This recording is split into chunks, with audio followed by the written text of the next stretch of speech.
ദൈവത്തിൻ്റെ അതിപരിശുദ്ധമായ നാമം ഈ പകലിലും നമ്മുടെ നടുവിൽ വാഴ്ത്തപ്പെടുമാറാകട്ടെ. നമുക്കൊരുമിച്ചൊരു പ്രാവശ്യം കൂടെ ദൈവസന്നിധിയിൽ തിരുമുഖത്തേക്ക് നോക്കുവാൻ കർത്താവ് ഒരുക്കുന്ന നല്ല അവസരത്തെ ഓർത്ത് ഞാൻ ദൈവത്തിന് സ്തോത്രം ചെയ്യുന്നു.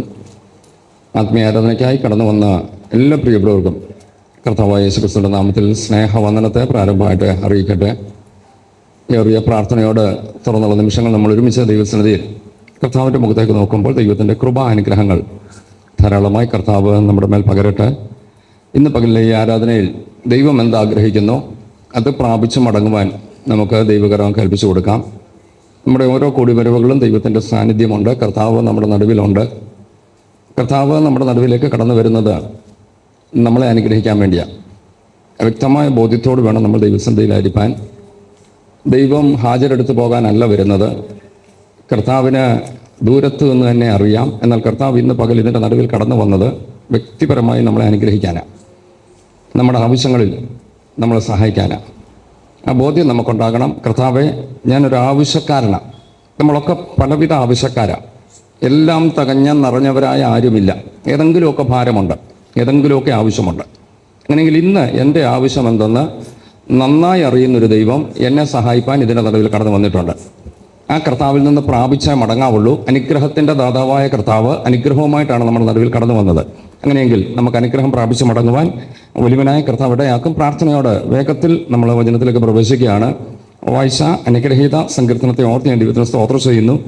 നമുക്ക് വളരെ പരിചിതം, കാണാപ്പാഠം ഒക്കെ അറിയാവുന്ന സങ്കീർത്തനങ്ങളിലൊന്നാണ് ഈ 127 സങ്കീർത്തനം. അതിൻ്റെ പ്രാരംഭത്തിൽ 1-2 വാക്യങ്ങളാണ് നമ്മുടെ ചിന്തയ്ക്ക് വേണ്ടി നമ്മൾ ഒരുമിച്ച് ഇന്ന് പകൽ എടുക്കാൻ ആഗ്രഹിക്കുന്നത്. ആ സങ്കീർത്തനം ഒരു വാക്യങ്ങൾ ഞാൻ മുഖവരകളിലേക്ക് ഒന്നും പോകുന്നില്ല, ഇതിൻ്റെ പശ്ചാത്തലങ്ങളൊന്നും വിശദീകരിക്കാൻ ആഗ്രഹിക്കുന്നില്ല. ഒറ്റ വാക്കിൽ പറഞ്ഞാൽ, ശലോമോൻ രാജാവ് ദേവാലയം പണിയുന്ന കാലഘട്ടത്തിൽ പാടിയ പാട്ട് എന്ന് വേദപണ്ഡിതാക്കൾ പറയുന്നുണ്ട്. അതിൻ്റെ തലക്കെട്ടിൽ കൊടുത്തിരിക്കുന്നത് ശലോമോൻ്റെ ഒരു ആരോഹണ ഗീതം. 120 മുതൽ 134 വരെയുള്ള 15 സങ്കീർത്തനങ്ങൾ ആരോഹണ ഗീതങ്ങളുടെ പട്ടികയിൽപ്പെടുകയാണ്. അങ്ങനെയെങ്കിൽ ഇവിടെ പറഞ്ഞു തുടങ്ങുന്നത്, വായിച്ചാട്ടെ, 1-2 വാക്യങ്ങൾ വായിച്ചോളൂ.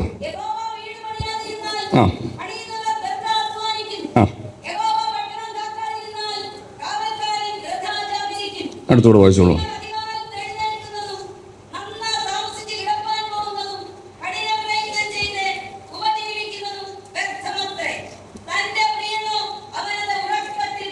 മതി.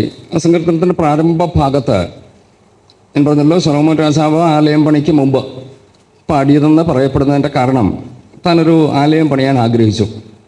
നമുക്കറിയാം, തൻ്റെ പിതാവായ ദാവീദ് ആലയം പണിയാൻ ആഗ്രഹിച്ചെങ്കിലും തൻ്റെ നല്ല ആഗ്രഹത്തെ ദൈവം തടഞ്ഞുകൊണ്ട് പറഞ്ഞു, നിൻ്റെ കാലത്ത് പണിയണ്ട, നിൻ്റെ മകൻ്റെ കാലത്ത് പണിതുകൊള്ളൂ എന്ന് പറഞ്ഞുകൊണ്ട് ദാവീദിന് വിലക്ക് കൊടുത്ത ദൈവം ശലോമോനെ കൊണ്ടത് പണിയിച്ചു. അപ്പോൾ താൻ അവിടെ പാടി തുടങ്ങുമ്പോൾ പറയുന്നൊരു പ്രത്യേക പദമുണ്ട്, യഹോവ വീട് പണിയാതിരുന്നാൽ പണിയുന്നവൻ വൃഥ അധ്വാനിക്കുന്നു. കർത്താവെ, ഞാൻ ആലയം പണിയുന്നു, പക്ഷെങ്കിൽ അങ്ങ് കൂടില്ലെങ്കിൽ എൻ്റെ പണിയൊക്കെ വൃഥാവില്ല. അല്ലെങ്കിൽ ഒന്നുകൂടെ പറഞ്ഞാൽ, ആ വീട്, ആ വാക്ക് തന്നെ എടുക്കാം. യഹോവ വീട് പണിയാതിരുന്നാൽ, ദൈവത്തിന് പാർക്കുന്ന വീട്, ദൈവത്തിൻ്റെ ആലയം ദൈവം പണിതില്ലെങ്കിൽ എൻ്റെ സ്വയപ്രയത്നം കൊണ്ട് ഞാൻ പണിതാൽ അത് വൃഥാവില്ല.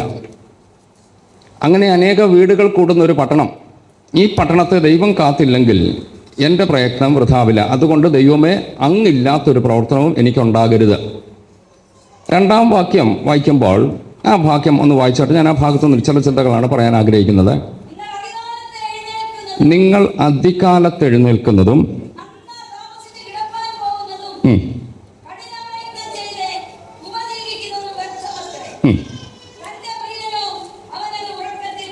മതി. പലപ്പോഴും ഈ വാക്യം എടുത്ത് പലരും പറയാറുണ്ട്, നമ്മളൊന്നും ചെയ്യണ്ട.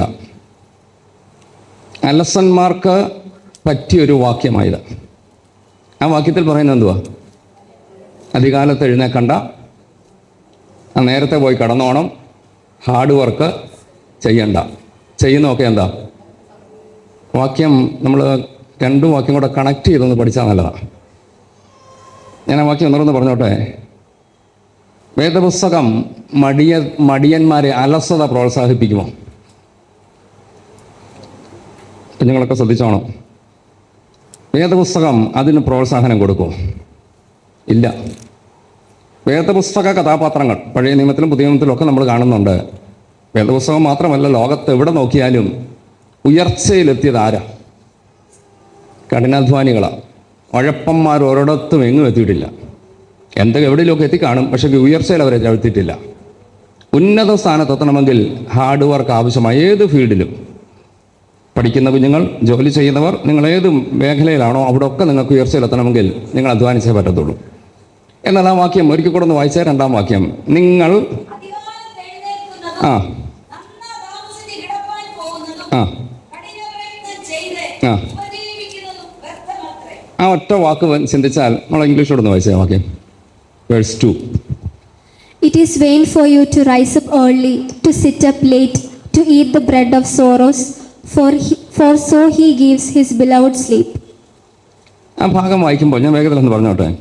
ഈ വാക്യം ഞാൻ പറഞ്ഞല്ലോ, ഒരു വചനം എടുക്കുമ്പോൾ അതിൻ്റെ ഒരു ചെറിയ ഭാഗം മാത്രം അടർത്തിയെടുത്ത് ചിന്തിച്ചാൽ നമുക്കൊന്നും നല്ലതല്ല. ദൈവത്തിൻ്റെ വചനം പറഞ്ഞു എന്തോ ചെയ്യേണ്ട, രാവിലെ എഴുന്നേക്കണ്ട, 8 മണി വരെ പൂമുടി പുതച്ച് കിടന്നുറങ്ങുക, വൈകിട്ട് 8 മണിക്ക് തന്നെ അങ്ങ് കിടക്കുക.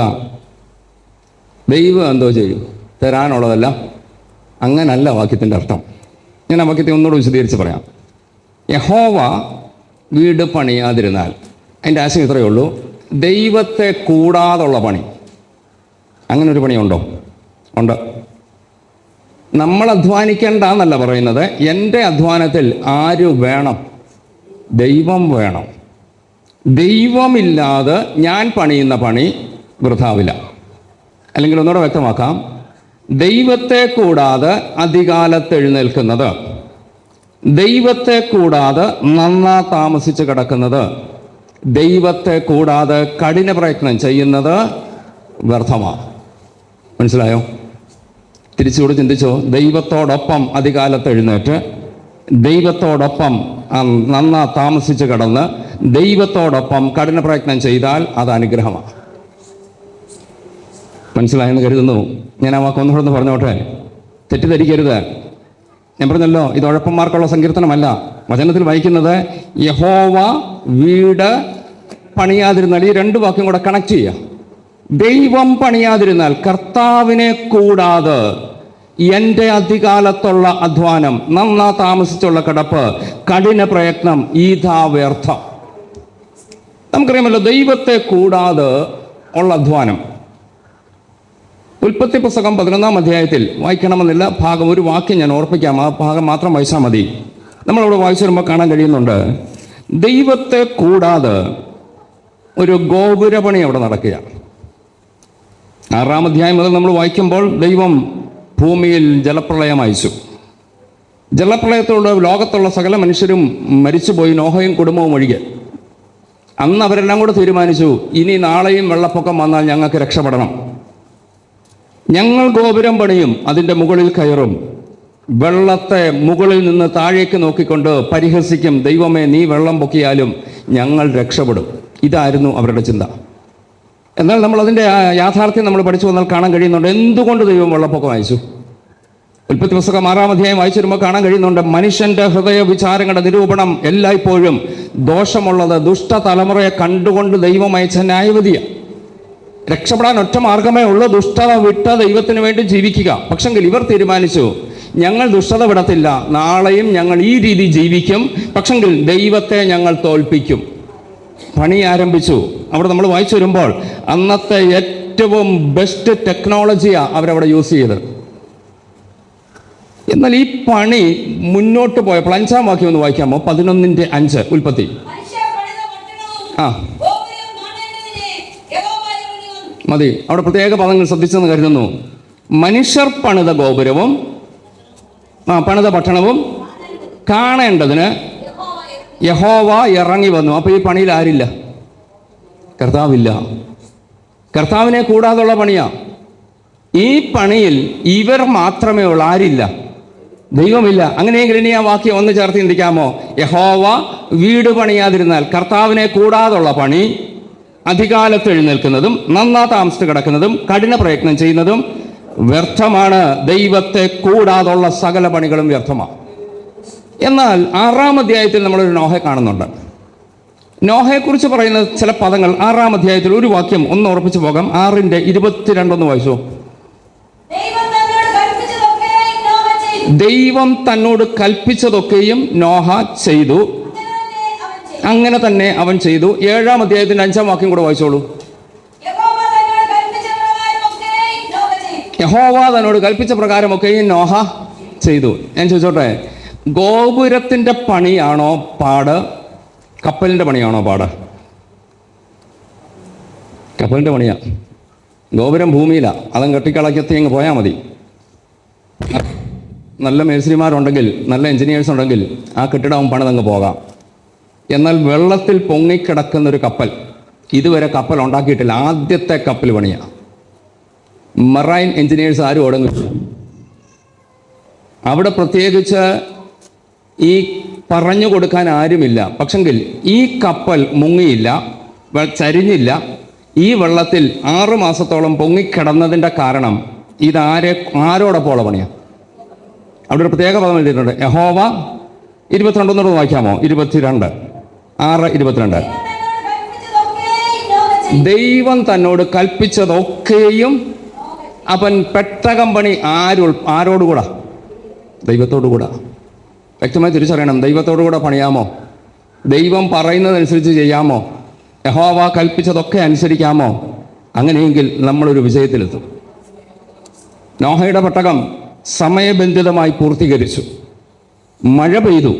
ആ പെട്ടകം വെള്ളം ഉയരുന്നതിനനുസരിച്ച് ആ പെട്ടകം ഉയരാൻ തുടങ്ങി. പർവ്വതങ്ങളുടെ മുകളിൽ വരെ ആ പെട്ടകം എത്തി. അതിന് ചരിവോ ബുദ്ധിമുട്ടോ പ്രയാസമോ ഉണ്ടാകാതിരുന്നതിൻ്റെ കാരണം യഹോവ കൂടെ ഉണ്ടായിരുന്നു. പ്രാരംഭത്തിൽ ആ വാക്ക് പറഞ്ഞ് മുന്നോട്ട് പൊക്കോട്ടെ. നമ്മൾ ചെയ്യുന്ന ഏത് പ്രയത്നവും ഏത് പ്രവർത്തനവും കർത്താവിനോടൊപ്പമാണോ നമുക്ക് വിജയിക്കാൻ കഴിയും. കർത്താവില്ലാത്ത പ്രവർത്തനമാണോ എന്തൊക്കെയുണ്ടെങ്കിലും അതൊരു പരാജയമായി മാറും. ഇന്ന് പകൽ നമുക്ക് ദൈവത്തോടൊന്ന് പ്രാർത്ഥിക്കാം. കർത്താവേ, അങ്ങയോടൊപ്പമുള്ള ജീവിതം ധന്യമാണ്, അങ്ങില്ലാത്ത ജീവിതം വ്യർത്ഥമാണ്. ഞങ്ങളുടെ ജീവിതയാത്രയിൽ കർത്താവെ അങ്ങില്ലാത്ത ഒരു നിമിഷവും ഞങ്ങൾക്കുണ്ടാകരുത്. അങ്ങയോടൊപ്പം കർത്താവെ ഒരു വിജയിയാകാൻ എന്നെ സഹായിക്കണമേ. ദൈവത്തോട് പ്രാർത്ഥിക്കാം. വലിയവനായ കർത്താവ് നമുക്കതിനിടെ വരുത്തട്ടെ എന്ന് ഞാൻ ആഗ്രഹിക്കുന്നു. വേഗത്തിൽ അതിലെ ഒരു ഭാഗം അടർത്തിയെടുത്ത് ദൈവമക്കളോട് ചെറിയ ചിന്ത പങ്കുവെച്ചിട്ട് വാക്കുകൾ അവസാനിപ്പിക്കാനാണ് ആഗ്രഹിക്കുന്നത്. 2-ാം വാക്യത്തിന്റെ ലാസ്റ്റ് പാർട്ട് ഒന്ന് വായിച്ചാട്ടെ. തൻ്റെ പ്രിയനോ അവനത്. ആ മുഖം ദൈവമക്കൾ ശ്രദ്ധിച്ചെന്ന് ഞാൻ കരുതുന്നു. ഇംഗ്ലീഷിലൂടെ വാക്യം ഒന്ന് വായിച്ചാൽ സെക്കൻഡ് പാർട്ട് മാത്രം. For so he gives his beloved sleep. ഈ 2 വാക്കുകളും വായിക്കുമ്പോൾ, 2 ഭാഷയിൽ വായിക്കുമ്പോൾ അല്പം ബുദ്ധിമുട്ട് നമുക്ക് തോന്നും. മലയാളത്തിൽ നമ്മൾ വായിച്ചത് തൻ്റെ പ്രിയനോ അവൻ ഉറക്കത്തി കൊടുക്കുന്നു. ഇംഗ്ലീഷിൽ പറഞ്ഞേക്കുന്നത് തൻ്റെ പ്രിയൻ അവന് ഉറക്കം കൊടുക്കുന്നു. ഇനിയിപ്പോൾ ഇതിലേതാ ശരി? എന്തോ പറയുന്നു? നമ്മളൊരു തീരുമാനം എടുക്കാം. മലയാളം ബൈബിൾ പറഞ്ഞു ഉറക്കത്തിൽ കൊടുക്കുന്നു, ഇംഗ്ലീഷ് ബൈബിളിൽ പറയുന്നു ഉറക്കം കൊടുക്കുന്നു. ഇനി ആ വാക്യം മറക്കല്ലേ. ആർക്കാ? യഹോവയോടൊപ്പം പണിയുന്നവർക്ക്. അപ്പോൾ ഞാനെന്ന് പറയുന്നു, യഹോവയോടൊപ്പം അധികാലത്ത് എഴുന്നേറ്റ് നന്നാ താമസിച്ച് കിടന്ന് കഠിന പ്രയത്നം ചെയ്ത് ജീവിക്കുന്ന മനുഷ്യന് ദൈവം ഉറക്കത്തിൽ കൊടുക്കുന്നു. ഇംഗ്ലീഷിൽ പറയുന്നു ഉറക്കം കൊടുക്കുന്നു. എന്ത് പറയുന്നു? ഏതാ ശരി? കൺഫ്യൂഷൻ ഉണ്ടാകണ്ട, ഞാൻ പറഞ്ഞേക്കാം. 2 ശരിയാണ്. ദൈവം ഉറക്കത്തിലും കൊടുക്കും, ഉറക്കവും കൊടുക്കും. ഭക്തന്മാരുടെ ജീവിതത്തിൽ അവരുടെ ഉറക്കത്തിൽ ദൈവം കൊടുത്ത ഒത്തിരി അനുഗ്രഹങ്ങളുണ്ട്. ആദ്യം അത് തന്നെ അങ്ങ് എടുക്കാം. മലയാളത്തിലെ ചിന്ത ആദ്യം എടുക്കാം. ഉറക്കത്തിൽ ദൈവം കൊടുക്കുമോ? ഞാൻ കണ്ണുമടച്ച് കിടന്നുറങ്ങി, ദൈവം എനിക്ക് ഉറക്കത്തിൽ കൊണ്ട് തരുമോ? നമ്മൾ ചോദിക്കത്തില്ല, കെട്ടിത്തൂക്കി സ്വർഗത്തിൽ നിന്ന് ഇറക്കി തരുമോ എന്നൊക്കെ ചോദിക്കുമല്ലോ. തരുമോ? ദൈവം തരും. ദൈവം ഉറക്കത്തിൽ തരും. വായിച്ച് രാജാക്കന്മാരുടെ പുസ്തകം നിർത്തി 1 രാജാക്കന്മാർ 3-ാം അധ്യായത്തിന്റെ 5-ാം വാക്യം വായിച്ചേ.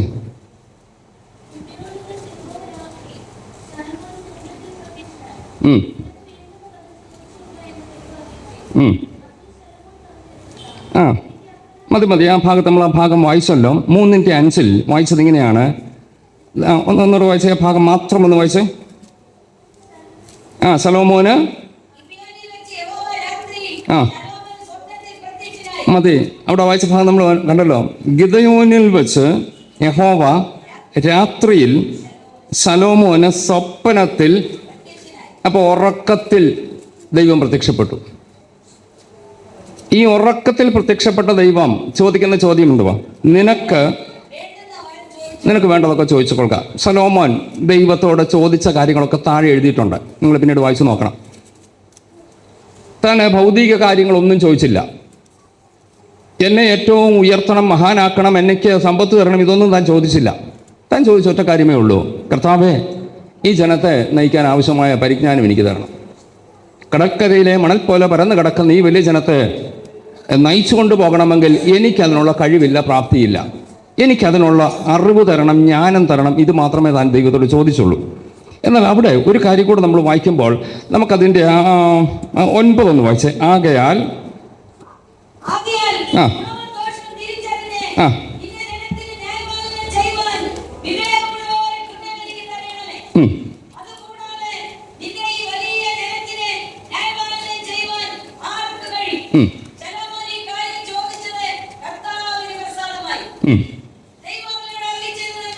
അടുത്ത വളരെ ശ്രദ്ധിച്ചോളൂ. നീ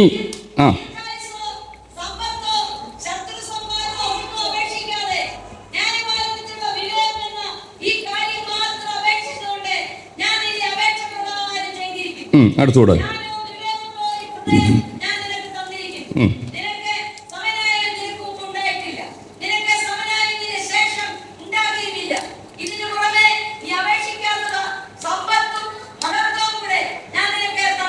മതി. ആ ഭാഗത്ത് ഇത് കിട്ടിയില്ല. ഇവിടെ എപ്പോഴാ? ഉറക്കത്തില്ല. താൻ ചോദിച്ചു, എനിക്ക് ജ്ഞാനം കിട്ടിയാൽ മതി, സമ്പത്ത് വേണ്ട. പക്ഷെങ്കിൽ താൻ ചോദിക്കാത്തതും ദൈവം കൊടുത്തു. ഞാൻ വീണ്ടും പറയുന്നു, ഇത് കിട്ടിയത് ഉറക്കത്തില.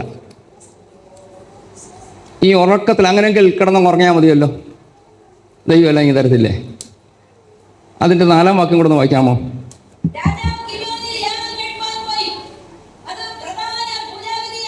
ആ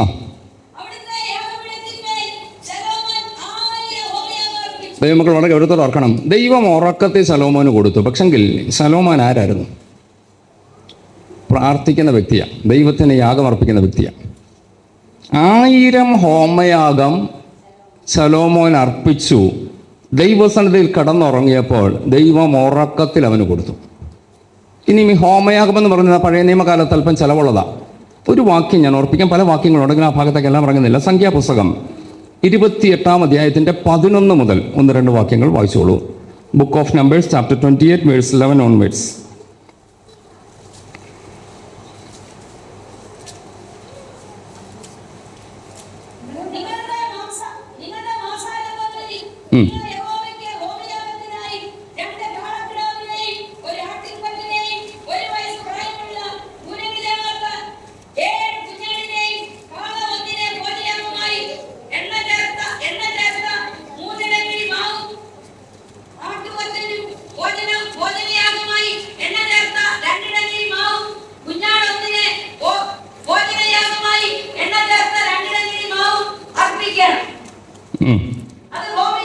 അത് ഹോമയാഗം. അവിടെ വളരെ ഗൗരവത്തോടെ വ്യക്തമായി അവിടെ എഴുതിയിട്ടുണ്ട്, ഹോമയാഗത്തിന് കൊടുക്കേണ്ട സാധനങ്ങൾ എന്തൊക്കെയാണ് അവിടെ എഴുതിയിട്ടുണ്ട്. വാക്യം ഒന്നുകൂടെ വായിക്കുമ്പോൾ 2 കാളക്കിടാവ്, 1 ആട്ടുകൊറ്റൻ, 1 വയസ്സ് പ്രായമുള്ള ഊനമില്ലാത്ത 7 കുഞ്ഞാട്, കാളയൊന്നിന് ഭോജനയാഗമായി എണ്ണ ചേർത്ത 3 അടങ്ങഴി മാവ്, ആട്ടുകൊറ്റന് ഭോജനയാഗമായി എണ്ണ ചേർത്ത 2 ഇടങ്ങഴി മാവ്, കുഞ്ഞാടൊന്നിന് ഭോജനയാഗമായി എണ്ണ ചേർത്ത 1 ഇടങ്ങഴി മാവ്, അത് ഹോമയാഗം.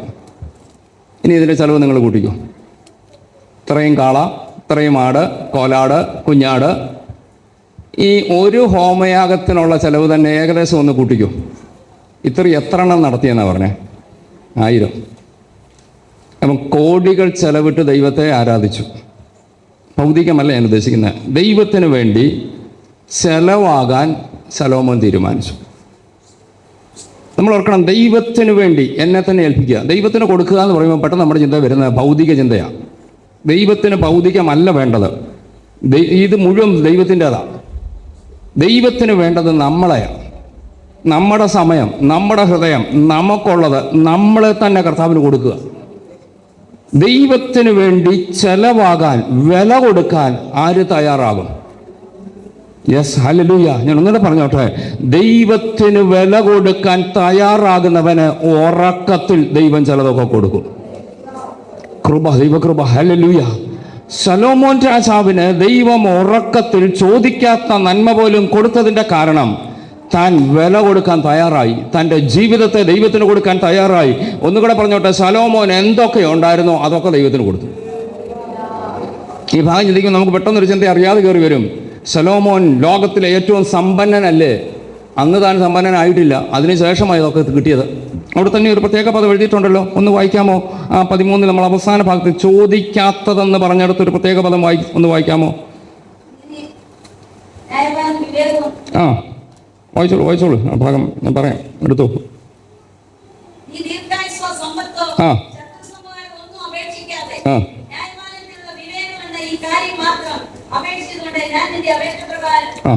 ആ 13-ാം വാക്യം. ഇതിനു പുറമെ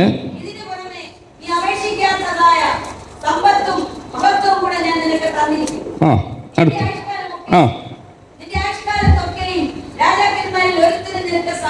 മതി. അങ്ങനെയെങ്കിൽ ഞാൻ പറഞ്ഞല്ലോ, താൻ ഏറ്റവും ടോപ്പിലെത്തിക്കഴിഞ്ഞല്ല ഇത് ചെയ്തത്. തൻ്റെ ജീവിതത്തിൽ തനിക്കുള്ളത് മുഴുവൻ ദൈവത്തിന് കൊടുക്കാൻ താൻ തയ്യാറായപ്പോൾ, ഞാൻ വീണ്ടും പറയുന്നു, തന്നെ ദൈവത്തിന് സമർപ്പിച്ചപ്പോൾ, ദൈവമേ ഞാൻ എന്നെ ഇതാ ഒരു യാഗമായി സമർപ്പിക്കുന്നുവെന്ന് പറഞ്ഞ് ദൈവത്തിന് വേണ്ടി തന്നെ ഏൽപ്പിച്ചു കൊടുത്തപ്പോൾ അവർക്ക് ഉറക്കത്തിൽ കൊടുക്കാൻ ദൈവം വിശ്വസന. Yes, hallelujah. ഞാൻ വേഗത്തിൽ മുന്നോട്ട് പോകട്ടെ. ദൈവമക്കളെ, ദൈവം ഉറക്കത്തിൽ ആർക്ക് തരും? വില കൊടുക്കാൻ തയ്യാറാകാമോ? എൻ്റെ ജീവിതം എൻ്റെ ദൈവത്തിന് വേണ്ടി സമർപ്പിക്കാൻ തയ്യാറാകാമോ?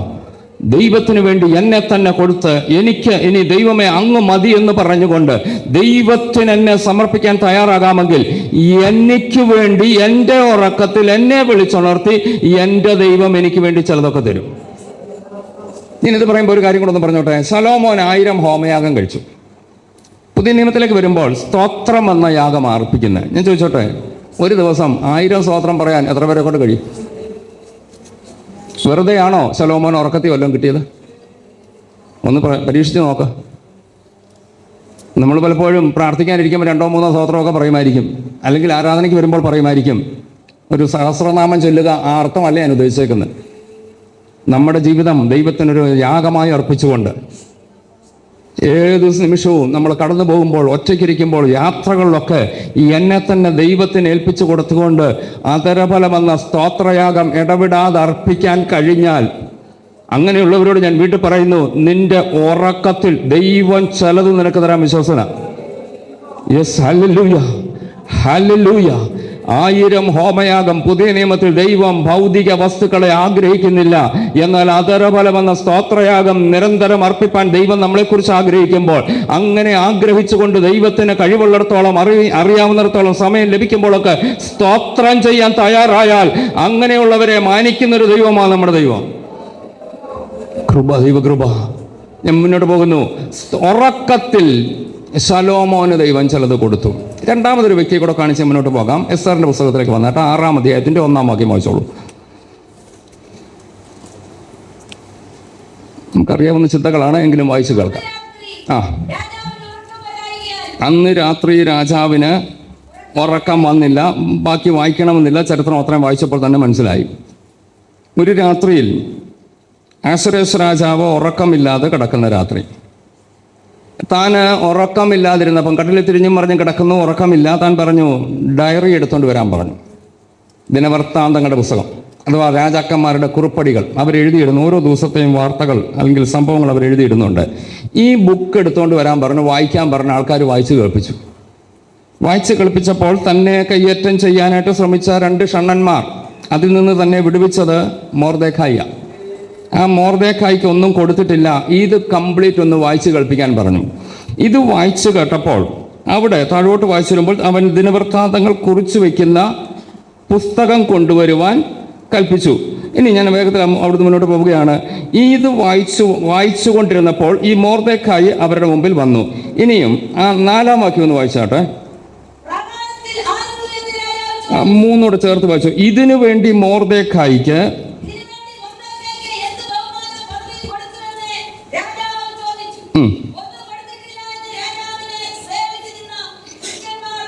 ആ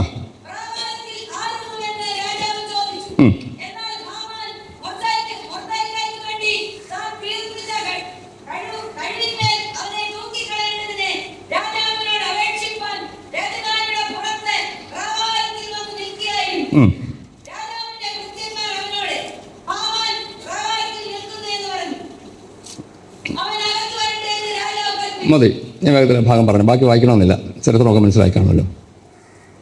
ഇപ്പം രാജാവ് രാത്രിയിൽ കടലിൽ കിടക്കുന്നു, ഉറക്കം വരുന്നില്ല. നമ്മുടെ ഭാവനയിലും കണ്ടു, രാത്രി 12 കാണും, തിരിഞ്ഞും മറിഞ്ഞും കിടക്കുന്നു, ഉറക്കം വരുന്നില്ല, ഡയറി വായിച്ച് കേൾപ്പിക്കുന്നു. ഈ സമയത്ത് സിറ്റ് ഔട്ടിൽ ആര് നിൽപ്പുണ്ട്? ഇങ്ങേർക്കും എന്തോ ഇല്ല, ഇങ്ങേരും ഉറങ്ങാതെ കാത്തിരിക്കുക. മൊർദെഖായിയെ കഴിമരത്തി കയറ്റാനുള്ള തീർപ്പിന് ഒരു സാങ്ഷൻ കിട്ടാനായിട്ട്. ഇങ്ങനെ രാത്രി വന്നതിൻ്റെ കാര്യം ഇതേ ഉള്ളൂ. നേരം വെളുത്ത് രാജാവ് എഴുന്നേറ്റ് അടുത്ത ഡ്യൂട്ടിക്ക് പോകുന്നതിന് മുമ്പ് തന്നെ രാജാവിനെ കൊണ്ട് സൈൻ മേടിക്കണം. അപ്പം രാജാവിന് ഉറക്കമില്ല, ഹാമാൻ ഉറക്കമില്ല. മൊർദെഖായി എന്തോ ചെയ്യോ? ഉറങ്ങുമോ? ഹാമാൻ പറഞ്ഞു, രാജാവ് ബഹുമാനിക്കാൻ ഇച്ഛിക്കുന്ന പുരുഷനെ ഇന്നതൊക്കെ ചെയ്യണമെന്ന് പറഞ്ഞൊരു നീണ്ട ലിസ്റ്റ് കൊടുത്തു. രാജാവ് പറഞ്ഞു, നീ ഇത് ആർക്ക് ചെയ്യണം? മൊർദെഖായി ചെയ്യും. പെട്ടെന്ന് ആളയച്ച് മൊർദെഖായിയെ വരുത്തി. ഞാൻ പറഞ്ഞല്ലോ, മൊർദെഖായിക്ക് ഇപ്പോൾ ഉറക്കത്തിൽ എന്തോ കിട്ടി. നിങ്ങൾ കൂടെ ഉണ്ടോ? ഈ ബഹുമതി മൊർദെഖായിക്ക് കിട്ടിയപ്പോഴാ ഉറക്കത്തില്ല. ഉറക്കളച്ച് 2 കുത്തിയിരിപ്പുണ്ട്. അവർ പദ്ധതി ഇട്ടു, ഉറങ്ങുന്ന ഒരുത്തിനെ ബഹുമാനിക്കണം. അപ്പം പ്രിയൻ ഉറക്കത്തിൽ വല്ലതും കിട്ടുമോ? എന്താ, ആർക്കും സന്തോഷമില്ലേ? ഞങ്ങൾ അധ്വാനിച്ചിട്ട് കിട്ടുന്നില്ല, പിന്നെ ആണോ ഉറക്കത്തിൽ കിട്ടുന്നതാണ്? പ്രിയനായിട്ട് അങ്ങ് ജീവിക്കാമോ? ഉറക്കത്തിലൊക്കെ കിട്ടുമെന്നേ. ഞാൻ പറഞ്ഞല്ലോ, ദൈവത്തിന് വേണ്ടി ചെലവിട്ട ശലോമോൻ ഉറക്കത്തിൽ ദൈവം കൊടുത്തെങ്കിൽ, ഈ മൊർദെഖായിയെ കുറിച്ച് ഒരു വാക്ക് ഞാനെന്ന് പറഞ്ഞോട്ടെ. മൊർദെഖായി പ്രമാണത്തിൽ നിൽക്കുന്നവനാണ്. ചരിത്രമൊക്കെ നമുക്കറിയാമല്ലോ, പ്രാരംഭ ഭാഗമൊക്കെ നിങ്ങൾ വായിച്ചു നോക്കിയാൽ കാണാൻ കഴിയുന്നുണ്ട്. രാജാവിൻ്റെ കൽപ്പന ഹാമാനെ സല്യൂട്ട് അടിക്കണം. അവനെ പ്രധാനമന്ത്രി കസേരയിൽ ഇരുത്തിയപ്പോൾ മൊർദെഖായി അത് ചെയ്യുന്നില്ല. മൊർദെഖായി പറഞ്ഞ ഒരൊറ്റ കാര്യമേ ഉള്ളൂ, നിന്റെ ദൈവമായ യഹോവയെ മാത്രമേ ആരാധിക്കാമെന്നുള്ള പ്രമാണമുള്ളവനാ. പ്രമാണത്തിൽ നിന്നവൻ പറഞ്ഞു, പ്രധാനമന്ത്രിയെ സല്യൂട്ട് അടിക്കാൻ എനിക്ക് പറ്റത്തില്ല, എനിക്ക് എൻ്റെ ദൈവത്തെ മാത്രമേ കുമ്പിടാൻ ഒക്കത്തുള്ളൂ എന്ന് പറഞ്ഞ് പ്രമാണത്തിൽ നിന്നവനാ. തീർന്നില്ല. 3-ാം അധ്യായം വായിച്ചു വരുമ്പോൾ കാണാൻ കഴിയുന്നുണ്ട്, ഈ മൊർദെഖായി പ്രാർത്ഥിക്കുന്നവനാ, ഇവൻ ഉപവസിക്കുന്നവനാ, ദൈവത്തിന് വേണ്ടി നിൽക്കുന്നവനാ. അങ്ങനെയെങ്കിൽ ഈ 3 വാക്ക് ചേർത്തി എന്ന് പറഞ്ഞോട്ടെ. പ്രമാണത്തിന് വേണ്ടി നിൽക്കുന്നവൻ, ഉപവസിക്കുന്നവൻ, പ്രാർത്ഥിക്കുന്നവൻ. അങ്ങനെയുള്ളവന്റെ പ്രതിസന്ധിയുടെ നടുവിലും ഉറക്കത്തിൽ വിളിച്ചുണർത്തി അവനെ ബഹുമാനിക്കാൻ എൻ്റെ ദൈവം മതിയായവനാ. Yes, hallelujah. അങ്ങനെയൊക്കെ ദൈവമക്കളെ വളരെ ഗൗരവത്തോടെ മനസ്സിലാക്കണം. എൻ്റെ ദൈവം എൻ്റെ ഉറക്കത്തിൽ പോലും എന്നെ മാനിക്കാൻ കഴിവുള്ളൊരു ദൈവമാണ്. Yes, hallelujah. നമ്മൾ വിശ്വസിക്കുക, പ്രാർത്ഥിക്കുക, ദൈവത്തോട് പറ, കർത്താവേ ഈ ദിവസങ്ങളിൽ അതിനുള്ള കൃപ എനിക്ക് തരണം കർത്താവേ. സാഹചര്യത്തിനനുസരിച്ച് ആടാനോ ചായാനോ പോകാതെ പ്രമാണത്തിന് വേണ്ടി നിൽക്കാൻ, ഉപവസിക്കാൻ, പ്രാർത്ഥിപ്പാൻ കർത്താവേ എനിക്ക് കൃപ തരണമേ. അപ്രകാരം ഒന്ന് ചെയ്തു നോക്കിയോ, നിന്റെ ഉറക്കത്തിൽ നീ അറിയാതെ നിന്നെ വിളിച്ചുണർത്തി മാനിക്കുന്നൊരു ദൈവമാണ് നിന്റെ ദൈവം. യെസ്, ഹല്ലേലൂയ, ഹല്ലേലൂയ. അങ്ങനെയെങ്കിൽ എൻ്റെ വാക്ക് മുന്നോട്ട് കൊണ്ടുപോകാൻ ആഗ്രഹിക്കുന്ന ആ ഭാഗം അവിടെ അവസാനിപ്പിച്ചോട്ടെ. തൻ്റെ പ്രിയനോ അവൻ ഉറക്കത്തിൽ കൊടുക്കും. നമ്മൾ ദൈവത്തിന് പ്രിയരായാൽ മതി. ദൈവത്തിൻ്റെ പ്രിയ മക്കളായി ജീവിച്ചാൽ, ദൈവത്തിൻ്റെ വചനത്തിൻ്റെ വ്യവസ്ഥയ്ക്ക് ജീവിച്ചാൽ, 4 കാര്യം ഞാൻ ഒന്നുകൂടെ പറയുന്നു. ദൈവത്തിന് വേണ്ടി വില കൊടുക്കാൻ തയ്യാറായാൽ, പ്രമാണത്തിന് വേണ്ടി നിൽക്കാൻ തയ്യാറായാൽ, പ്രാർത്ഥിക്കാൻ, ഉപവസിക്കാൻ തയ്യാറായാൽ, തൻ്റെ പ്രിയന് ഉറക്കത്തിൽ ദൈവം ചിലത് കൊടുക്കും. തൽക്കാലം ആ ഭാഗം അവിടെ നിന്ന് ക്ലോസ് ചെയ്ത് ഞാൻ അടുത്ത ഭാഗത്തേക്ക് ഇറങ്ങുകയാണ്. ഇംഗ്ലീഷിൽ വായിച്ചോളൂ, ഒരിക്കൽ കൂടെ ആ ഭാഗം മാത്രം വായിച്ചു. നമ്മൾ ആ വാക്യം കൂടെ ഒന്ന് ചേർത്ത് വായിക്കാം. 127:3 For so he gives his beloved sleep. തൻ്റെ പ്രിയന് ഉറക്കം കൊടുക്കും. അതുകൂടെ പറഞ്ഞാൽ എൻ്റെ വാക്ക് അവസാനിപ്പിക്കാം. ആദ്യം നമ്മൾ ചിന്തിച്ചു, പ്രിയനാണോ ഉറക്കത്തിൽ കിട്ടും. 2, പ്രിയനാണോ ഉറക്കം കിട്ടും. പത്രോസ് അപ്പോസ്തലനെ കൊല്ലാൻ പിടിച്ചിട്ടേക്കുന്ന ഒരു സംഭവം ഒന്ന് വായിച്ചേക്കാം, വാക്യം വായിച്ചു കേൾക്കാം. അപ്പോസ്തല പ്രവർത്തികൾ 12-ാം അധ്യായത്തിൻ്റെ 6-ാം വാക്യം വായിച്ചു.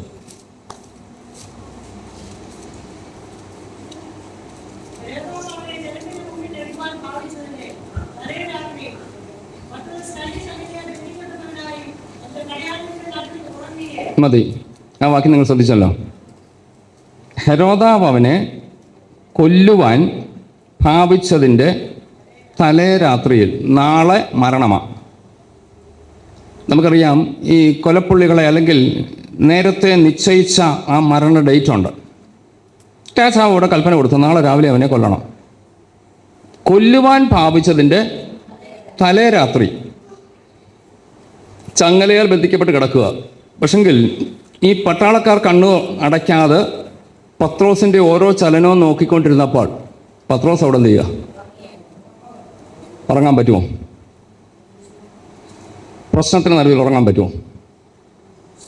നമ്മുടെ വാക്യം മറക്കല്ലേ, തൻ്റെ പ്രിയനോ അവൻ ഉറക്കം കൊടുക്കും. പ്രിയനാണോ ഉറക്കം കിട്ടും. നാളെ ചാകാൻ പോവുക, കൊല്ലാൻ പോവുക, തല വെട്ടുക, അങ്ങനെയുള്ളൊരു കൽപ്പന വന്നു.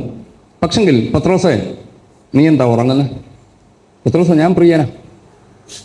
തൻ്റെ പ്രിയന് ഉറക്കം കൊടുക്കും. ഞാൻ അടുത്ത കാര്യം പറയുമ്പോൾ ബുദ്ധിമുട്ട് തോന്നില്ല.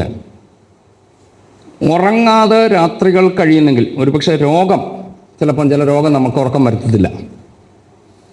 ഉറക്കം കെടുത്തുന്ന ചില വിഷയങ്ങൾ വരുന്നെങ്കിൽ നമ്മളെ ഒന്ന് ടെസ്റ്റ് ചെയ്തോണം. ഞാൻ പറഞ്ഞല്ലോ, ആരുടെ നേരെ വിരൽ ചൂണ്ടല്ലേ? നമ്മുടെ നേരെ വിരൽ ചൂണ്ടിയോട് ചോദിച്ചാൽ ഞാൻ പ്രിയനാണോ? ഞാൻ പ്രിയനാണെങ്കിൽ എനിക്കെന്തുണ്ട്? ഉറക്കം കിട്ടും. നാളെ മരണമാണെങ്കിലും ഇന്ന് ദൈവം എനിക്ക് ഉറക്കം തരും. നാളെ മരണകരമായ വലിയ വിഷയമാണെങ്കിലും ഞാൻ പ്രിയനാണെങ്കിൽ എനിക്ക് ഉറങ്ങാൻ കഴിയും. കാരണം എൻ്റെ ദൈവം എനിക്ക് ഉറക്കം തരുന്ന ദൈവം. തൻ്റെ പ്രിയന് അവൻ ഉറക്കം കൊടുക്കുന്ന ദൈവമാണെങ്കിൽ ഇന്ന് പകൽ ഞാൻ വീണ്ടും ആവർത്തിച്ച് പറഞ്ഞോട്ട്, പ്രശ്നം എത്ര വലിയതാകട്ടെ, പടയാളികൾ നിൻ്റെ രണ്ട് വശത്ത് നിൽക്കട്ടെ, നാളെ നിനക്ക് വേണ്ടി ഒരുക്കിയിരിക്കുന്ന ആ കഴുമരം അഥവാ ആ ക്രൂശ് അഥവാ വാള് എന്തുമാകട്ടെ, നിനക്ക് വേണ്ടി ഒരുക്കിയിരിക്കുന്ന മരണത്തിൻ്റെ മുമ്പിൽ കിടന്നുറങ്ങാൻ കഴിയണമെങ്കിൽ നീ പ്രിയനാണെങ്കിൽ നിനക്ക് ഉറങ്ങാൻ കഴിയും. Yes, hallelujah. ദൈവസന്നിധിയിൽ നമ്മളെ തന്നെ ഒന്ന് സ്വയശോധനയ്ക്ക് വിധേയപ്പെടുത്താൻ മതി. കർത്താവെ, പലപ്പോഴും എൻ്റെ ഉറക്കം നഷ്ടപ്പെടുന്നെങ്കിൽ, ദൈവവുമായിട്ടുള്ള ബന്ധത്തിൽ എവിടെയോ എനിക്ക് നഷ്ടം വന്നു. ദൈവമേ, അങ്ങയുടെ പ്രിയ മകനായി മകളായി ജീവിപ്പാനുള്ള കൃപ എനിക്ക് തരണമേ. അപ്രകാരം ജീവിച്ചാൽ എൻ്റെ ഉറക്കം സുഖകരമായിരിക്കും. മാത്രമല്ല, പത്രോസ് ഉറങ്ങിയതിൻ്റെ ഒരു കാരണം നമുക്കറിയാമല്ലോ. യേശു കർത്താവ് ഗലീല കടൽപ്പുറത്ത് വന്ന് പത്രോസിനെ മീൻപിടുത്തത്തിൽ നിന്ന് തിരിച്ചു വിളിക്കുന്ന ഒരു ഭാഗമുണ്ട്. യോഹന്നാന്റെ സുവിശേഷം 21-ാം അധ്യായത്തിൽ പത്രോസ് ഉൾപ്പെടെ 7 പേർ യേശുവിൻ്റെ ക്രൂശീകരണത്തിന് ശേഷം മീൻ പിടിക്കാൻ പോയി. രാത്രി മുഴുവൻ അധ്വാനിച്ചു, ഒന്നും കിട്ടിയില്ല. നേരം പുലർന്നപ്പോൾ യേശു കർത്താവ് കടൽക്കരയിൽ വന്നു, പടകിൻ്റെ വലതു ഭാഗത്ത് വീശാൻ പറഞ്ഞു. വീശിയപ്പോൾ 153 വലിയ മീൻ ഇവർക്ക് കിട്ടി. ഇത് കരയ്ക്കടുപ്പിച്ചു.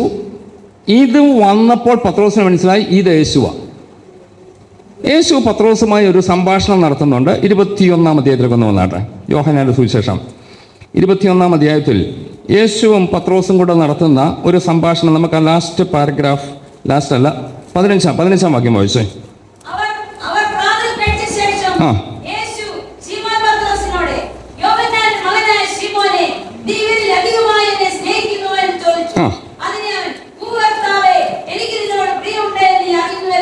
മതി. അവിടെ ഞാൻ അത് 3 പ്രാവശ്യം ആ ചോദ്യം ആവർത്തിക്കുന്നുണ്ട്. ഞാൻ ആ ഭാഗം പോകുന്നില്ല. അവിടെ പറയുമ്പോൾ യേശു ചോദിച്ച ചോദ്യം പത്രോസ് കൊടുത്ത ഉത്തരം വേറൊന്ന്. നീ എന്നെ സ്നേഹിക്കുന്നോ എന്ന് ചോദിച്ചപ്പോൾ പത്രോസ് പറഞ്ഞ മറുപടി എന്തുവാ? ഇംഗ്ലീഷിലൂടെ വാക്യം ഒന്ന് വായിച്ച 15 verse 15. So when they had eaten breakfast, Jesus said to Simon Peter, Simon, son of Jonah, do you love me more than this? He said to him, Yes, Lord, you know that I love you. He said to him, Feed my lambs. മതി. എന്നല്ല, മറ്റു ചില translation അത് കുറഞ്ഞ അല്പം വ്യത്യാസമായ ആശയമുണ്ട്. ദൈവം യേശു കർത്താവ് ചോദിച്ചത് നീ എന്നെ സ്നേഹിക്കുന്നോ? പത്രോസ് കൊടുത്ത മറുപടി, എനിക്ക് നിന്നെ ഭയങ്കര ഇഷ്ടമാണ്, എനിക്ക് നിന്നോട് പ്രിയമുണ്ട്, ഇഷ്ടമാണ്. ഈ സ്നേഹവും ഇഷ്ടവും തമ്മിൽ ഒത്തിരി വ്യത്യാസമുണ്ട്. തൽക്കാലം ഞാൻ ആ ഭാഗത്തേക്ക് ഇറങ്ങുന്നില്ല. ഒറ്റ വാക്ക് പറഞ്ഞാൽ മുന്നോട്ട് പോകാം. യേശുവിൻ്റെ ചോദ്യം, നീ എന്നെ സ്നേഹിക്കുന്നോ? പത്രോസ് പറയാം, കർത്താവ് എനിക്ക് ഭയങ്കര ഇഷ്ടമാണ്. ഇഷ്ടം ഉള്ളതിനെല്ലാം സ്നേഹിക്കണമെന്നില്ലല്ലോ. നല്ലൊരു ഡ്രസ്സ് ഇഷ്ടപ്പെട്ടെടുത്തു, ആ ഡ്രസ്സ് നമുക്ക് ഭയങ്കര ഇഷ്ടമാണ്, പക്ഷേ ആ ഡ്രസ്സിനോട് സ്നേഹമുണ്ടോ? മനസ്സിലാകുന്നുണ്ടോ? ആ ഡ്രസ്സ് ഇഷ്ടമായിരിക്കും, പക്ഷേ ഇഷ്ടപ്പെട്ടതിനെ സ്നേഹിക്കണമെന്ന് നിർബന്ധമില്ല. ആ ഡ്രസ്സിനൊരു കറ പിടിച്ചു, അല്ലെങ്കിൽ കുറേ നാൾ ഉപയോഗിച്ചു, അത് ഫെയ്ഡായി, അന്നേരത്തേക്ക് ഇഷ്ടവും തീർന്നു.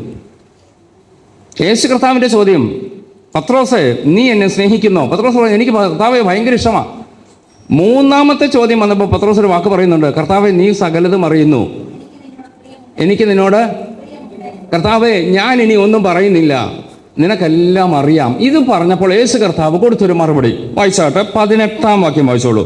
ആമേൻ ആമേൻ. ആ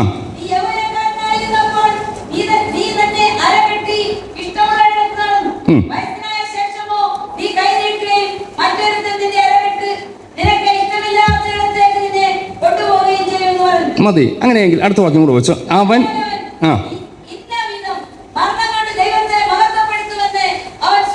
മതി. യേശു കർത്താവ് ഒരു സൂചന പത്രോസിന് കൊടുത്തു. പത്രോസ് ഈ ചോദ്യമെല്ലാം ചോദിച്ചു വന്നപ്പോൾ, യേശു നിനക്ക് ഇഷ്ടമാണോ എന്നൊക്കെ ചോദിച്ച് യേശു പറഞ്ഞു, നീ എൻ്റെ കുഞ്ഞുങ്ങളുകളെ മേയ്ക്ക എന്ന് പറഞ്ഞ് എന്നെ അനുഗമിക്കുക എന്ന് പറഞ്ഞ് പത്രോസ് തീവ്രമായി യേശുവിനെ പിൻപറ്റുന്ന ഒരു പിൻപറ്റൽ നമുക്ക് കാണാൻ കഴിയുന്നുണ്ട്. അഭിഷേകം പ്രാപിച്ചു കഴിഞ്ഞപ്പോൾ മറ്റപ്പോസ്തലന്മാരെക്കാൾ ശക്തമായി യേശുവിന് വേണ്ടി നിന്നത് പത്രോസാണ്. എന്നാൽ അന്ന് കർത്താവ് ഒരു വാക്ക് പറഞ്ഞു, നീ യൗവനക്കാരനായിരുന്നപ്പോൾ നീ തന്നെ അരകെട്ടി എന്ന് പറഞ്ഞാൽ നിന്റെ ഡ്രസ്സ് നീ ഇട്ടു, നിനക്കിഷ്ടമുള്ളിടത്തേക്ക് നടന്നു. നീ യൗവനക്കാരനായിരുന്നപ്പോൾ നിനക്കിഷ്ടമുള്ള ഡ്രസ്സ് ഇട്ടു, നീ തന്നെ അത് ധരിച്ചു, നിനക്കിഷ്ടമുള്ളിടത്ത് നടന്നു. അടുത്തത്, വയസ്സനായ ശേഷം നീ കൈ നീട്ടും, നിന്നെ കൊണ്ട് തന്നെ ഡ്രസ്സ് ഇടാൻ കഴിയത്തില്ല, ആരോ നിന്നെ ഡ്രസ്സ് ഇടിപ്പിക്കും. നിന്നെ ഡ്രസ്സ് ഇടിച്ചാൽ നിനക്കിഷ്ടമില്ലാത്തടത്തോടെ നിന്നെ കൊണ്ടുപോകും. ഈ ഒരു കാലം നിനക്ക് വരുന്നു. എന്നോട് പറയാം, നീ വാർദ്ധക്യത്തിലെത്തിയാൽ, നമുക്കറിയാമല്ലോ വാർദ്ധക്യത്തിൽ ഇഷ്ടമുള്ളിടത്തെല്ലാം പോകാനൊക്കത്തില്ല. പോകണമെന്ന് ആഗ്രഹമുണ്ടെങ്കിലും മക്കൾ വിടത്തില്ല. അമ്മച്ചി വിട്ടിരുന്നാൽ മതി, അപ്പച്ചന് വിട്ടിരുന്നാൽ മതി, കാണേണ്ടവർ ഇങ്ങോട്ട് വന്ന് കണ്ടോട്ട്, കാരണം തന്നെ ഇറങ്ങിപ്പോയി താഴെ വീണ് കയ്യോ കാലോ ഒക്കെ ഒടിഞ്ഞാൽ ആകെ ബുദ്ധിമുട്ടാണ് എന്നൊരു സാഹചര്യം.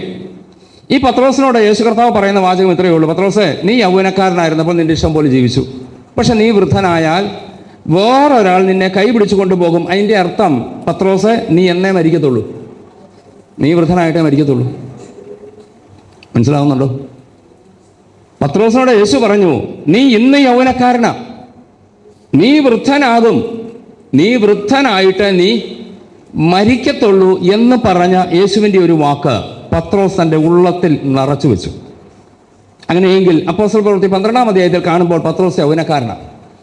യൗവനക്കാരനായ പത്രോസ്, നാളെ മരണവാറണ്ടുണ്ട്, കയ്യിൽ ചങ്ങലയുണ്ട്, കാര്യമൊക്കെ ശരിയാണ്.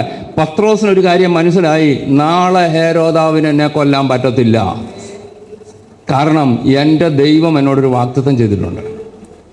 നീ വൃദ്ധനായ ശേഷമേ, വയസ്സായ ശേഷമേ മരിക്കത്തുള്ളൂ എന്നുള്ള വാഗ്ദത്തം എനിക്കുള്ളത് കൊണ്ട് ഈ ചങ്ങലയ്ക്കോ ഈ വാളിനോ ഹേരോദാവിൻ്റെ കൽപ്പനയ്ക്കോ എന്നെ ഒന്നും ചെയ്യാൻ കഴിയത്തില്ലെന്നുള്ള ബോധ്യമുള്ളിൽ വന്നവൻ സുഖമായി ഉറങ്ങി. അങ്ങനെങ്കിൽ ഞാൻ എൻ്റെ വാക്ക് ഇവിടെ അവസാനിപ്പിച്ചോട്ടെ. ആർക്ക് ഉറങ്ങാൻ കഴിയും? വാഗ്ദത്തമുണ്ടോ? നമ്മളെക്കുറിച്ച് ദൈവത്തിനൊരു വാഗ്ദത്തമുണ്ടെങ്കിൽ, നിങ്ങളുടെ ജീവിതത്തെക്കുറിച്ച് ദൈവത്തിനൊരു വാഗ്ദത്തമുണ്ടെങ്കിൽ, അതിനെതിരെ ഏതൊക്കെ ചങ്ങല വന്നാലും, ഏതൊക്കെ കാരാഗ്രഹം വന്നാലും, ഏതൊക്കെ കൽപ്പന വന്നാലും അവിടെ നിന്നുകൊണ്ട് വിളിച്ചു പറയണം, ഈ വാഗ്ദത്തം എനിക്കുള്ളത് കൊണ്ട്, ഞാൻ പ്രിയനായതുകൊണ്ട് ഇതിൻ്റെ നടുവിലും എൻ്റെ ദൈവം എനിക്ക് ഉറക്കം തരും. Yes, hallelujah. നമുക്ക് ഈ ദിവസങ്ങൾ ദൈവത്തോട് അതാണ് പ്രാർത്ഥിക്കേണ്ടത്. കർത്താവേ, ഒരു പ്രിയനായി ജീവിപ്പാനായിട്ട്, വാഗ്ദത്തം അനുസരിച്ച് ജീവിപ്പാനുള്ള കൃപ എനിക്ക് തരണമേ. അപ്രകാരം ഒരു കൃപ കിട്ടാമോ? നമ്മൾ രക്ഷപ്പെട്ടു, നമുക്ക് ദൈവം സുഖകരമായ ഉറക്കം തരും. ഒരു വാക്യം കൂടെ വായിച്ചാൽ അവസാനിപ്പിക്കുകയാണ്, സമയം മുന്നോട്ട് പോകുന്നല്ലോ. 3-ാം സങ്കീർത്തനം ഒന്ന് എടുത്താട്ടെ. 3-ാം സങ്കീർത്തനത്തിൻ്റെ 5-ാം വാക്യം ഒന്ന് വായിച്ചോ. 3-ാം സങ്കീർത്തനം 5-ാം വാക്യം. ഞാൻ കിടന്നുറങ്ങി മതി. യഹോവ എന്നെ താങ്ങുകയാൽ, ദാവീദ് പാടുന്ന പാട്ടാ. താൻ കിടന്ന് ഉറങ്ങി. സാഹചര്യം നമുക്കറിയാം. 1-ാം വാക്യം വായിച്ചാൽ 3-ന്റെ ശ്രദ്ധിക്കണം. യഹോവേ, എൻ്റെ വൈരികൾ എത്ര പെരുകിയിരിക്കുന്നു. എന്നോട് എതിർക്കുന്നവർ അനേകരാകുന്നു. ഇതിൻ്റെ നടുവിലാണ് കിടന്നുറങ്ങി. വൈരികൾ പെരുകി, എതിർക്കുന്നവർ അനേകർ. ഇനി അടുത്ത വാചകം നമ്മുടെ ഭാഷയിൽ പറഞ്ഞാൽ, ദൈവം വിചാരിച്ചാലും ഇത്തവണ അവൻ രക്ഷപ്പെടത്തില്ല. ഇതിൻ്റെ നടുവിൽ കിടന്നെന്തോ ചെയ്തു? ഉറങ്ങി.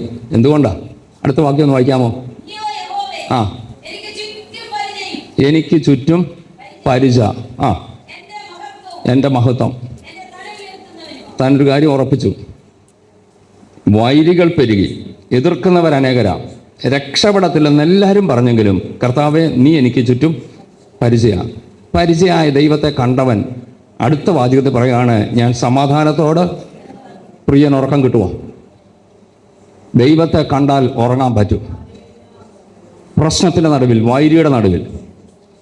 വൈരികൾ പെരുകട്ടെ, രക്ഷയില്ലെന്ന് സകലരും പറയട്ടെ, എതിർക്കുന്നവർ അനേകരാകട്ടെ, ഇതിൻ്റെ നടുവിൽ ഉറങ്ങണമെങ്കിൽ ദൈവം എൻ്റെ പരിചയെന്ന് ബോധ്യമുള്ളവന്, ആ പ്രിയനായവന് ഉറക്കം ദൈവം കൊടുക്കും. Praise God, hallelujah. ഇന്ന് പകൽ ദൈവമക്കളെ, നമുക്ക് ദൈവത്തോടൊന്ന് പ്രാർത്ഥിക്കാൻ. കർത്താവേ, ഒരു പ്രിയനായി ജീവിപ്പാൻ എനിക്ക് കൃപ തരണമേ. ഒരു നിമിഷം ഒന്ന് സമർപ്പിച്ചേൽപ്പിച്ച് കൊടുക്കാമോ? ഞാൻ എൻ്റെ വാക്ക് ഇവിടെ അവസാനിപ്പിക്കാൻ ആഗ്രഹിക്കുകയാണ്.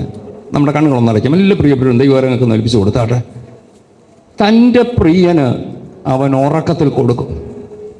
ശലോമോൻ്റെ ഉറക്കത്തിൽ ദൈവം തൻ്റെ ഭാവിയിൽ തനിക്ക് വേണ്ടിയുള്ള അനുഗ്രഹങ്ങളുടെ ആ പരമ്പര തന്നെ തീർത്തുകൊണ്ട് തന്നോട് വിളിച്ചു പറഞ്ഞു, ശലോമോന്, നിന്നെപ്പോലെ ആരും ഇതുവരെ ഉണ്ടായിട്ടില്ല, ഇനി ഉണ്ടാകത്തില്ല. ദൈവത്തിന് വേണ്ടി ചെലവിടാൻ, വില കൊടുക്കാൻ തയ്യാറായ ആ പ്രിയന് ദൈവം ഉറക്കത്തിൽ കൊടുത്തു. പ്രമാണത്തിന് വേണ്ടി നിൽക്കാൻ തയ്യാറായ മൊർദെഖായി, പ്രാർത്ഥിക്കാൻ, ഉപവസിക്കാൻ തയ്യാറായ ആ പ്രിയന് ഉറക്കത്തിൽ വിളിച്ചുണർത്തി ചില ബഹുമതി കൊടുക്കുവാൻ എൻ്റെ ദൈവത്തിന് പ്രസാദം തോന്നി. ഓ ഹല്ലേലൂയ.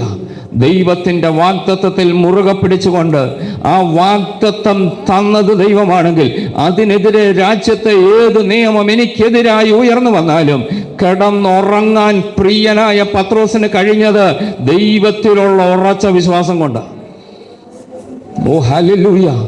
വൈരികൾ പെരുകിയപ്പോൾ, എതിർത്തവർ അനേകരായപ്പോൾ, രക്ഷയില്ലെന്ന് സകലരും പറഞ്ഞപ്പോഴും ദൈവം എൻ്റെ പരിചയാണെങ്കിൽ എനിക്കതിൻ്റെ നടുവിൽ ഉറങ്ങാമെന്ന് പറഞ്ഞ് ദാവീദ് ഉറങ്ങിയത് ദൈവത്തിലുള്ള വിശ്വാസം കൊണ്ടാണെങ്കിൽ, ഇന്ന് പകൽ ദൈവമക്കളെ, നമുക്ക് ദൈവത്തോട് ഇങ്ങനെയൊന്ന് പ്രാർത്ഥിക്കാം. കർത്താവേ, ഒരു പ്രിയനായി ജീവിപ്പാൻ എനിക്ക് കൃപ തരണമേ. യേശുവിൻ്റെ നാമത്തിൽ ഹല്ലേലൂയ.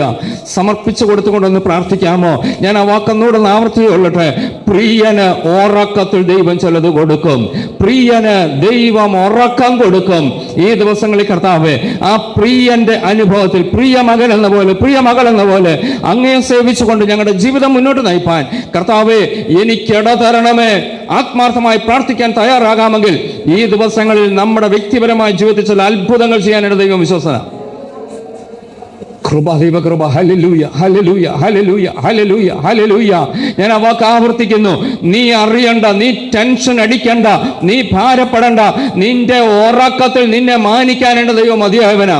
നാളെ ഇന്ന വിഷയത്തിൽ ഞാൻ എന്ത് ചെയ്യുമെന്ന് നീ ഭാരപ്പെട്ട് നീ ആകുലപ്പെടേണ്ട ആവശ്യമില്ല. നീ ഒരു പ്രിയനായി അങ്ങ് ജീവിച്ചാൽ മതി. നീ ഉറങ്ങി എഴുന്നേൽക്കുമ്പോൾ നിനക്ക് വേണ്ടി എൻ്റെ കർത്താവ് ചിലത് ചെയ്തിരിക്കും. ഓ ഹല്ലേലൂയ. നീ ചിന്തിക്കാത്ത വഴിയിലൂടെ, നീ ചോദിക്കാത്ത വിഷയത്തിലൂടെ, നിന്റെ മനസ്സിൽ പോലും സ്വപ്നം കാണാത്ത ചില വഴിയിലൂടെ നിന്നെ നടത്താൻ എൻ്റെ ദൈവം മതിയായവനാണ്. ഒരൊറ്റ കാര്യം ചെയ്താൽ മാത്രം മതി. ദൈവത്തിന് പ്രിയനായി ജീവിച്ചാൽ മതി. ഓ രക്തത്താൽ ജയം, യേശുവിന്റെ നാമത്തിൽ, അധികാരമുള്ള നാമത്തിൽ ഇന്ന് പകൽ ഞങ്ങൾ ജയമെടുക്കുന്നു. ദൈവകൃപ വ്യാപരിക്കട്ടെ, അഭിഷേകത്തിന്റെ ശക്തി വ്യാപരിക്കട്ടെ. ഓ രക്തത്താൽ ജയം. ഹല്ലേലൂയ. ഏൽപ്പിച്ചു കൊടുത്തുകൊണ്ട് അല്പസമയം ദൈവമക്കളെ ഒന്ന് സ്തോത്രം ചെയ്യാൻ തയ്യാറാകാമോ? നാവെടുത്ത് സ്തോത്രം ചെയ്യാൻ തയ്യാറാകാമോ? നിന്റെ സ്തോത്രം വിലയുള്ളതാണ്. ആ സ്തോത്രത്തിന്റെ വില നീ തിരിച്ചറിഞ്ഞുകൊണ്ട് ദൈവത്തിന് മഹത്വം കരയറ്റുക.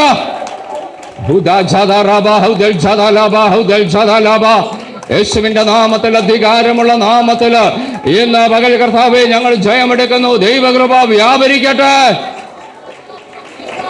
ഓ രക്തത്താ ജയം. Hallelujah, hallelujah, hallelujah. ചങ്ങലയുടെ നടുവിലും പ്രതിസന്ധിയുടെ നടുവിലും രാജകൽപ്പനയുടെ നടുവിലും എനിക്ക് കിടന്നുറങ്ങാൻ കഴിയണമെങ്കിൽ, ദൈവത്തിലുള്ള വാഗ്ദത്തത്തിൽ വിശ്വസിക്കാൻ തയ്യാറാകാമെങ്കിൽ, ഏത് പ്രതിസന്ധിയും എന്റെ ഉറക്കത്തെ കെടുക്കത്തില്ല. ഓ രക്തത്താ ജയം. ഹല്ലേലൂയ. ഇന്ന് പകൽ നമുക്ക് ഒരുമിച്ച് ദൈവത്തോട് പറയാം, കർത്താവേ ഞാനൊരു പ്രിയനാകാൻ ആഗ്രഹിക്കുന്നു. വചനം പ്രമാണിക്കാൻ ഞാൻ ആഗ്രഹിക്കുന്നു. അങ്ങയ്ക്ക് വേണ്ടി നിൽക്കാൻ ഞാൻ ആഗ്രഹിക്കുന്നു. ഈ കൃപയിൽ നിന്ന് കർത്താവേ, പ്രമാണത്തിൽ നിന്ന്, വചനത്തിന്റെ അടിത്തറയിൽ നിന്നുകൊണ്ട്, വചനം വിട്ടിടത്തോട്ടോ വലത്തോട്ടോ മാറാതെ അങ്ങയുടെ പ്രിയ മകനായി, പ്രിയ മകളായി എൻ്റെ ജീവിതം നയിപ്പാൻ ഞാൻ ആഗ്രഹിക്കുന്നു. Yes, hallelujah. അങ്ങനെ ഒരു തീരുമാനമെടുത്ത് ആ തീരുമാനം പ്രാവർത്തികമാക്കി ജീവിതം മുന്നോട്ട് നയിച്ചാൽ, ആ വാക്ക് ഞാൻ ആവർത്തിക്കുന്നു, ദൈവം ഉറക്കത്തിൽ തരും, ഉറക്കവും തരും. ഈ ലോകത്ത് നമുക്ക് വേണ്ടത് ദൈവം തരാൻ വിശ്വസം. നമുക്ക് ആ കരങ്ങൾ കേൾപ്പിച്ചു കൊടുക്കാം. വലിയവനായ കർത്താവ് അതിനിടവരുത്തട്ടെ എന്നുള്ള പ്രാർത്ഥനയോടെ ഞാൻ വാക്കുകൾ ഇവിടെ അവസാനിപ്പിക്കട്ടെ. ദൈവം നമ്മളെ എവരെയും സഹായിക്കുകയും അനുഗ്രഹിക്കുകയും ചെയ്യുമാറാകട്ടെ.